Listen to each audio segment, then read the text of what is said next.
é Esther, eu tenho 22 anos e esse é meu terceiro vídeo da sequência de vídeos que eu estou fazendo sobre a minha comunicação interatrial, né? Desde o momento que eu descobri até hoje. Como eu disse no vídeo anterior, né, eu expliquei mais ou menos pra vocês como é que eu descobri, qual foram os exames que eu fiz, o que eu senti e contei pra vocês no finalzinho ali sobre eu ter passado no hospital aqui no meu estado pra conversar sobre cirurgia, né? E fiquei um pouquinho assustada, tanto porque lá não fazia por cateterismo e também porque o médico não tinha boas referências. E aí, como eu disse pra vocês também, a gente entregou na mão de Deus, falei, Senhor, você já fez a tua vontade. E a vontade de Deus, mais uma vez, foi linda, foi maravilhosa. E Deus, assim, abriu portas e caminhos que a gente nem imaginava. E colocou na nossa vida, né, pessoas, anjos, que nos auxiliaram muito.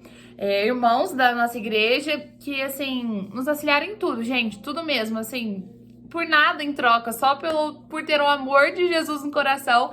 Eles nos ajudaram e conseguiram contato com irmãos lá do estado de São Paulo. Tudo foi dando certo, gente, tudo foi se abrindo. Meu pai encontrou com esse irmão e aí o irmão contou de uma experiência que tinha, meu pai falou da minha e, gente, deu tudo certo no final das contas. E mais ou menos no final de 2021 foi quando eu tive minha primeira consulta no estado de São Paulo, no Instituto Dante Pazanese, no Instituto do Coração. E já fui pra lá, assim, com tudo muito certo, me deram logo a carteirinha de paciente, né, que eu iria lá com frequência.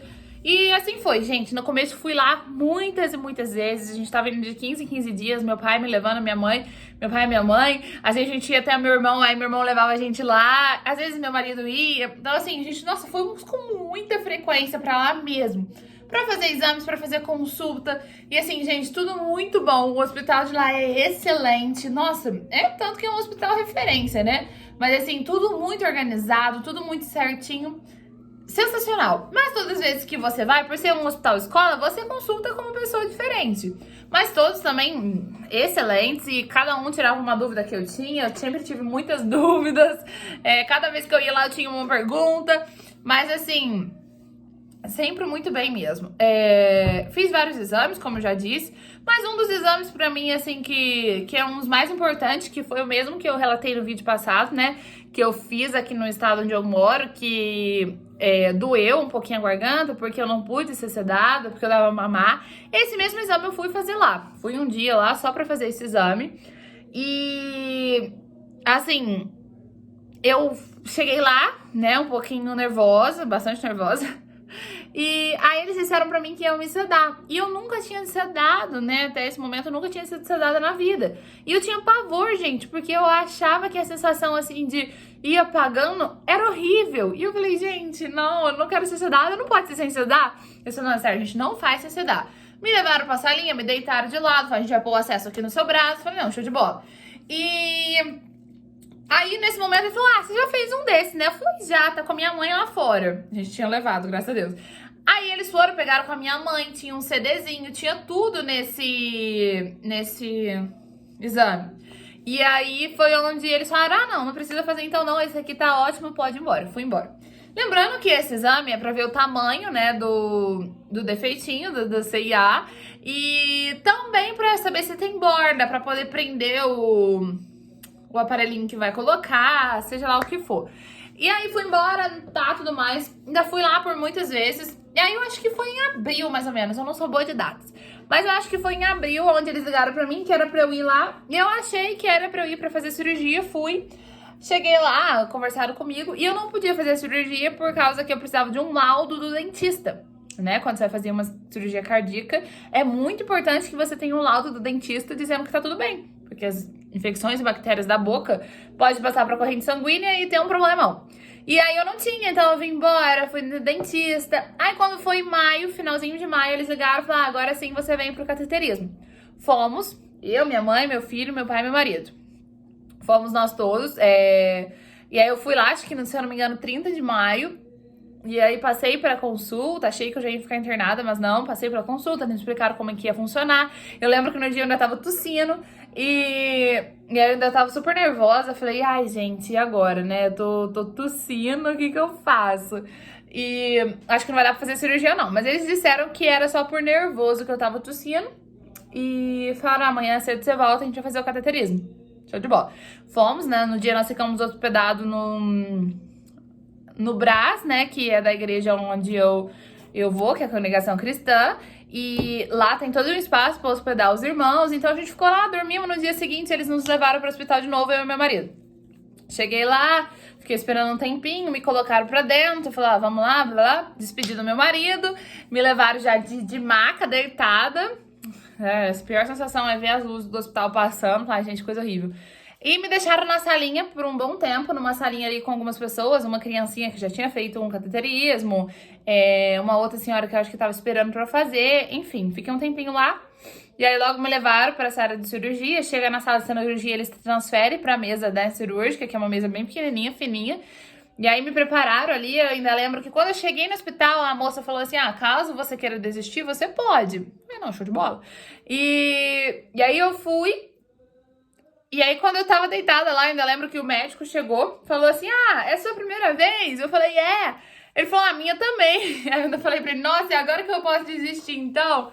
Ele falou, não, agora já era. E assim, colocou os acessos, e aí a anestesista veio com a máscara, falou, olha, agora eu vou colocar a máscara em você, você vai viajar de avião, primeira classe, e escolhe seu melhor vinho. Quando ela falou, escolhe seu melhor vinho, eu apaguei. Então, assim, gente, foi super tranquilo esse apagar, né? Eu achava que ia apagando aos poucos, mas não, você só desliga. E aí fiz ali, foi algumas horinhas, e depois, quando eu acordei, me levaram pra mesma sala que eu tava antes. Fiquei lá, né? Fui acordando aos poucos e acordei desentubada, né? Porque meu maior medo era acordar entubada. Porque eles fizeram tudo, né? Sedaram, entubaram. E eu, gente, tenho pavor de acordar entubada. E dependendo do caso, precisa ir pra UTI, você vai entubada. Mas não, fui pra essa mesma salinha, logo eu acordei. Lembro deles perguntando como era a idade do meu filho, o nome do meu filho. E aí logo veio Aí essa moça que perguntou a idade do meu filho, eu falei assim, deu certo? Aí ela falou, já que a médica vai vir conversar com você. E aí a médica veio, só que na hora eu nem raciocinei que podia dar dado errado, né, gente? A gente nem tá acabando de acordar ali. E aí onde a médica chegou e falou, olha, não deu certo, né? Quando a gente fez todo o procedimento, a gente te sedou, a gente te entubou. Só que no momento que a gente fez o cateterismo, né? Pegamos o acesso para a virilha, chegamos lá no coração, no momento que a gente inflou o balão, que eles inflam o balão de teste primeiro, não deu certo, né? Não segurou.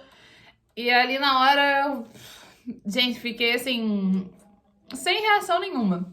Eu tava feliz porque eu queria ir embora, mas eu também tava triste porque não tinha dado certo. E aí eu fiquei numa salinha ali, me mudaram de lugar pra um lugar onde meu marido podia entrar pra me dar almoço, me dar o café ali. E aí eu fiquei, acredito que, não lembro mais ou menos a hora, eu sei que eu fiquei até umas 4 e pouco da tarde. E, gente, de todo aquele momento, aquelas horas deitada ali foram as piores pra mim, porque eu não podia mexer a perna. E eu só deitada, sem nada pra fazer. De vez em quando eu olhava o celular, de vez em quando não. Às vezes teve algum momento que eu não tava com o celular. Gente, sério, foi... Nossa, aquela parte ali foi horrível. E eu queria muito fazer xixi e deitada era péssimo. E aí eu pedia pro enfermeiro que tava lá, falei, gente, eu preciso fazer xixi. E aí ele colocava a comadre e eu não conseguia porque deitada. E aí não conseguia fazer nada porque eu tava com muita vontade de fazer xixi. Gente, aquelas horas ali foram péssimas, sério. Horríveis. Nossa, eu falo que assim, uma coisa que me marcou muito foi aquelas horas ali que pra mim foi angustiante demais. Mas saí do hospital no mesmo dia, porque não tinha dado certo. E tá. E aí assim foi. Foi bem ruim mesmo daí pra frente, porque aí me abalou bastante, né? Ter passado por todo aquele procedimento e não ter dado certo. Quando caiu a ficha me abalou muito, eu fiquei bem arrasada. Eu fiquei com bastante medo de ter que voltar pro hospital. E não dar certo de novo, né? Eu já tava nervosa da primeira vez, mas com certeza depois daquilo ali... Eu fiquei muito nervosa por ter sido uma experiência não tão agradável, né, gente? O hospital não é agradável, assim, o momento do cateterismo eu não senti nada, mas realmente o que me traumatizou foi as horas depois, gente. Foi realmente, assim, eu não gosto nem de lembrar um pouquinho disso, então... E assim foi. Aí, dali em diante, eu continuei indo lá várias vezes, acabou que no final do ano fui algumas vezes que que não deu certo porque tinha jogo do Brasil, mas só pra vocês entenderem um pouquinho porque não deu certo o cateterismo. Nesse exame do transesofágico, né, que eu já tinha feito lá no lugar, e por isso eu não refiz no hospital, é o exame que dá pra ver a bordinha que ia segurar o suporte que eles iam colocar. A gente não sei o nome do negócio. E tinha, né, no meu coração, tinha essa partinha, essa borda, né? Só que o que acontece, isso eu só sei, gente, porque me explicaram agora esses dias atrás que eu fui no hospital de novo. O que acontece é que quando infla o balão, a minha bordinha era muito mole, né? Tinha toda a bordinha, porém ela não era resistente o suficiente. Então, quando infla o balão, ela balançava. Então, se eles colocassem, logo podia sair, né? Logo podia escapar e aí eu tinha que fazer tudo de novo pra poder achar, sei lá qual que seria o rolê.